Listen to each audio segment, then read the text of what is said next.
Assalamualaikum warahmatullahi wabarakatuh. Semoga teman-teman mahasiswa PPKU dalam kondisi sehat. Tetap jaga kesehatan ya. Oke, teman-teman mahasiswa PPKU yang mengikuti kuliah ekonomi umum, perkenalkan saya adalah Widya Stuti, dosen Departemen Ilmu Ekonomi Fakultas Ekonomi dan Manajemen. Pada sesi ini saya akan menyampaikan materi chapter 9 tentang pengukuran pendapatan nasional. Pasti teman-teman mahasiswa PPKU bertanya-tanya, mengapa setiap negara melakukan pengukuran perekonomian melalui GDP? Baiklah, akan saya sampaikan kegunaan pengukuran perekonomian melalui GDP. Yaitu 1. Dapat mengukur tingkat produksi suatu perekonomian pada saat tertentu. 2. Dapat mengukur pertumbuhan ekonomi. 3. Dapat menjadi basis untuk perumusan kebijakan ekonomi makro pemerintah. Dan terakhir, apabila GDP dinilai dengan uang asing internasional, maka dapat dipakai sebagai pembandingan kemakmuran antar negara. Pada sesi ini kita akan mencoba untuk menjawab beberapa pertanyaan seperti apa itu GDP? Bagaimana GDP berhubungan dengan pendapatan dan pengeluaran total nasional? Apa komponen-komponen dari GDP? Bagaimana GDP dikoreksi karena adanya inflasi? Dan apakah GDP mengukur kesejahteraan? GDP mengukur pendapatan total dari setiap orang di dalam perekonomian.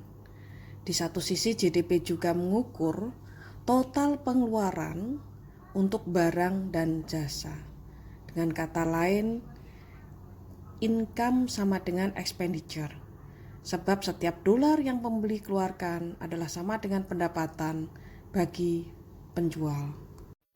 Arus pendapatan dan pengeluaran dapat digambarkan dalam circular flow diagram yang dapat menggambarkan keadaan ekonomi makro secara sederhana, di mana diilustrasikan GDP sebagai pengeluaran, pendapatan, pembayaran faktor, dan income. Faktor produksi dalam hal ini adalah input seperti tenaga kerja, tanah, modal, dan sumber daya alam. Sedangkan pembayaran faktor adalah pembayaran faktor produksi, upah, sewa, bunga, dan laba. Baiklah, perhatikan circular flow diagram dalam PPT. Rumah tangga, dia akan menawarkan tenaga kerjanya, menyewakan tanah dan modalnya ke pasar input, yang mana akan dibeli oleh perusahaan. Dari hasil tersebut, rumah tangga akan memperoleh pendapatan dan perusahaan di sini akan membayarkan upah, sewa, bunga maupun laba. Pendapatan yang diperoleh rumah tangga akan digunakan untuk membeli barang dan jasa. Itu merupakan arus pengeluaran yang nantinya itu menjadi pendapatan bagi perusahaan, karena perusahaan yang menjual barang dan jasa ke rumah tangga. Keduanya, baik perusahaan maupun rumah tangga, dalam hal ini bertemu dalam pasar barang dan jasa. Demikianlah kira-kira penjelasan mengenai circular flow dari income dan expenditure pada slide tersebut. Rumah tangga di sini berperan sebagai pemilik faktor produksi yang menjual atau menyewakan faktor produksinya untuk memperoleh pendapatan. Di samping itu dia juga berperan sebagai konsumen yang membeli dan mengkonsumsi barang dan jasa. Perusahaan di sini berperan dalam membeli atau mempekerjakan tenaga kerja dan juga faktor produksi lainnya, menggunakannya untuk memproduksi barang dan jasa. Di samping itu dia juga berperan sebagai penjual, yaitu menjual barang dan jasa. Kira-kira berdasarkan diagram tersebut, apa yang masih kurang? Coba lihat. Di situ belum termasuk pemerintah yang bertugas atau berperan mengumpulkan pajak. Di samping juga membeli barang dan jasa. Dan juga belum masuk sistem keuangan yang mana berperan dalam mempertemukan penabung yang mensuplai dana dan mempertemukan dengan peminjam dana. Dan terakhir, yang tidak kalah pentingnya apabila perekonomian itu terbuka adalah belum memasukkan sektor luar negeri. Sektor luar negeri, maka terdapat aktivitas perdagangan barang dan jasa, aset finansial, dan kurs. Dengan demikian, maka apa definisi dari GDP? GDP adalah nilai uang berdasarkan harga pasar dari semua barang dan jasa yang diproduksi oleh suatu perekonomian selama periode waktu tertentu. Barang dan jasa dinilai dengan harga pasar dan semua barang akan diukur dengan unit yang sama. Misalnya rupiah di Indonesia. Sedangkan aktivitas yang tidak memiliki nilai pasar tidak masuk dalam perhitungan GDP. Seperti misalnya pekerjaan rumah yang dikerjakan sendiri, memperbaiki atap genteng yang bocor, atau memperbaiki kandang ayam. Yang termasuk dalam GDP adalah barang akhir, yaitu barang yang langsung digunakan oleh konsumen akhir. Sebagai contoh, beras bisa dikonsumsi oleh rumah tangga sebagai konsumen akhir. Kemudian barang antara, yaitu barang yang digunakan sebagai input untuk memproduksi barang lain.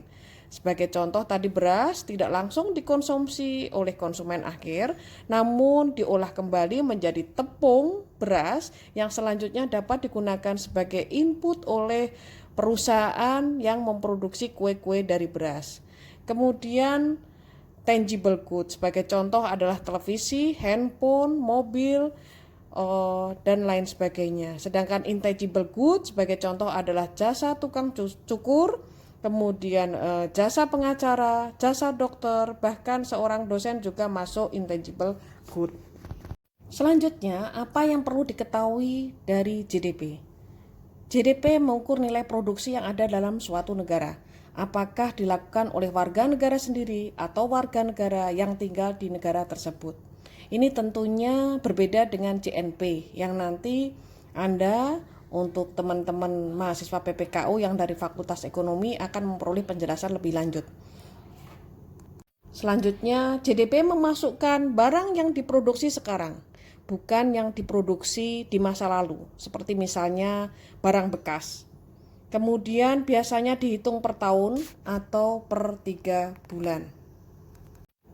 Sebelumnya kita harus ingat bahwa GDP adalah total pengeluaran yang terdiri dari 4 komponen, yaitu konsumsi C, investasi I, pengeluaran pemerintah G, dan net ekspor NX.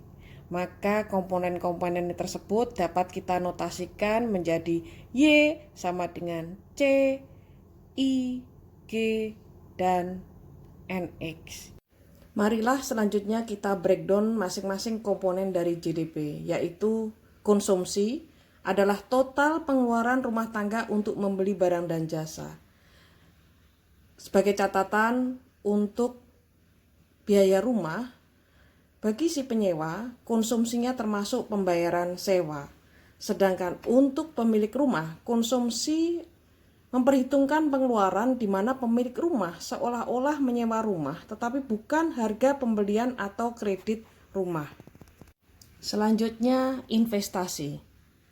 Investasi adalah pengeluaran total untuk barang dan jasa yang akan digunakan di masa yang akan datang untuk memproduksi lebih banyak barang. Termasuk di dalamnya adalah peralatan modal, mesin dan peralatan, bangunan berupa pabrik, bangunan kantor atau rumah, maupun inventory atau persediaan. Investasi tidak termasuk pembelian aset keuangan seperti saham dan surat utang. Komponen selanjutnya adalah pengeluaran pemerintah. Pengeluaran pemerintah adalah pengeluaran untuk pembelian barang dan jasa pemerintah baik pusat maupun daerah. Pengeluaran pemerintah tidak termasuk transfer finance seperti jaminan sosial dan asuransi pengangguran. Komponen terakhir dari GDP adalah NX, ekspor dikurangi impor. Ekspor merepresentasikan pengeluaran asing untuk barang dan jasa suatu negara. Sedangkan impor adalah porsi dari konsumsi, investasi, dan pengeluaran pemerintah yang digunakan untuk membeli barang dan jasa yang diproduksi oleh negara lain. Pada slide berikut, teman-teman mahasiswa PPKU akan diperkenalkan dengan istilah GDP nominal dan GDP real. Inflasi dapat mendistorsi variabel ekonomi seperti GDP, sehingga kita memiliki dua versi GDP, yaitu GDP yang dikoreksi karena adanya inflasi yang kita sebut dengan GDP real, dan yang lain adalah yang kita kenal dengan GDP nominal. Dengan kata lain, GDP nominal adalah mengukur nilai dari output berdasarkan harga yang berlaku. Sedangkan GDP real mengukur nilai dari output berdasarkan harga konstan atau harga pada tahun dasar. Pada tabel disajikan GDP nominal dengan GDP real. Terlihat bahwa GDP real nilainya lebih rendah dibandingkan dengan GDP nominal. Perubahan dalam GDP nominal merefleksikan perubahan akan dua variabel yaitu harga dan kuantitas. Sedangkan di dalam GDP real merepresentasikan perubahan dalam jumlah atau volume GDP saja karena harganya konstan. Diasumsikan bahwa suatu negara hanya memproduksi 4 buah apel dan 3 buah jeruk. GDP nominal adalah P apel kali Q apel ditambah dengan P jeruk kali Q jeruk, yaitu sebesar $5. Jika kita membandingkan output di tahun 2000 dengan tahun 2005, di mana tahun 2000 sebagai tahun dasar, maka GDP real tahun 2000 adalah P apel pada tahun 2000 kali Q apel tahun 2000 ditambah dengan P jeruk tahun 2000 kali Q jeruk tahun 2000. Sedangkan GDP real pada tahun 2005 sama dengan P apel tahun 2000 kali Q apel 2000 ditambah dengan P jeruk tahun 2000 kali Q jeruk pada tahun 2005. Apabila kita ingin mencari GDP real pada tahun 2005, maka harga apel adalah tahun 2005, harga jeruk juga tahun 2005. Berikut akan menjelaskan mengenai GDP deflator. Anda tahu inflasi? Selain IHK atau Indeks Harga Konsumen, GDP deflator dapat digunakan untuk menghitung tingkat inflasi. Formula dari GDP deflator itu sendiri adalah 100 kali nominal GDP dibagi dengan real GDP. Jadi, GDP deflator mengukur harga relatif output terhadap harga pada tahun dasar yang mencerminkan tingkat harga yang terjadi secara keseluruhan dalam perekonomian. GDP dan kesejahteraan. GDP real per kapita merupakan indikator utama standar hidup orang rata-rata. Namun ternyata GDP bukan ukuran sempurna dari kesejahteraan. Hal ini sejalan dengan kritik keras Kennedy yang intinya bahwa GDP yang tinggi seringkali tidak menjamin akan kesehatan anak-anak, kualitas pendidikan, bahkan saat sekarang kebahagiaan. Teman-teman mahasiswa PPKU pasti sudah tahu bahwa BPS bahkan meliris indeks kebahagiaan di tahun 2017. Indeks kebahagiaan diukur dalam rentang skala 0 sampai 100, yang mana terdiri dari indeks dimensi kepuasan hidup, indeks dimensi perasaan, dan indeks dimensi makna hidup. Tentunya Anda pengen tahu apakah Indonesia dihuni oleh orang yang bahagia? Coba nanti buka website BPS untuk melihat bagaimana indeks kebahagiaan masyarakat Indonesia. Apalagi yang tidak diukur di dalam GDP? Kualitas lingkungan. Suatu aktivitas ekonomi meningkatkan GDP, namun tidak menghitung kerusakan lingkungan akibat aktivitas ekonomi tersebut. Kemudian waktu luang. Waktu luang juga tidak terukur di dalam GDP. Selanjutnya, aktivitas yang tidak masuk pasar, seperti merawat anak, melakukan kegiatan rumah tangga, di antaranya memasak, mencuci, dan lain sebagainya. Kegiatan ini tidak terukur di dalam GDP. Padahal aktivitas-aktivitas tersebut apabila dilakukan oleh orang lain akan memiliki nilai uang. Dari keseluruhan yang telah saya sampaikan, pasti teman-teman mahasiswa PPKU timbul pertanyaan, mengapa seluruh negara tetap concern terhadap GDP? Ya, negara yang memiliki GDP tinggi akan mudah bagi negara tersebut untuk memiliki sekolah yang lebih baik, menyediakan lingkungan yang bersih, aman, dan memiliki perawatan kesehatan yang baik bagi anak dan cucu mereka. Banyak indikator dari kualitas hidup ternyata memiliki korelasi positif dengan GDP. Kira-kira variabel apa yang memiliki korelasi positif dengan GDP? Tolong itu bisa menjadi bahan diskusi bagi teman-teman mahasiswa PPKU. Uraian tersebut menjelaskan mengapa seluruh negara yang ada di dunia tetap concern dengan GDP. Demikian pembahasan chapter 9 kali ini. Semoga teman-teman mahasiswa PPKU memahami materi pada chapter 9 ini. Tetap semangat dan jaga kesehatan. Assalamualaikum warahmatullahi wabarakatuh.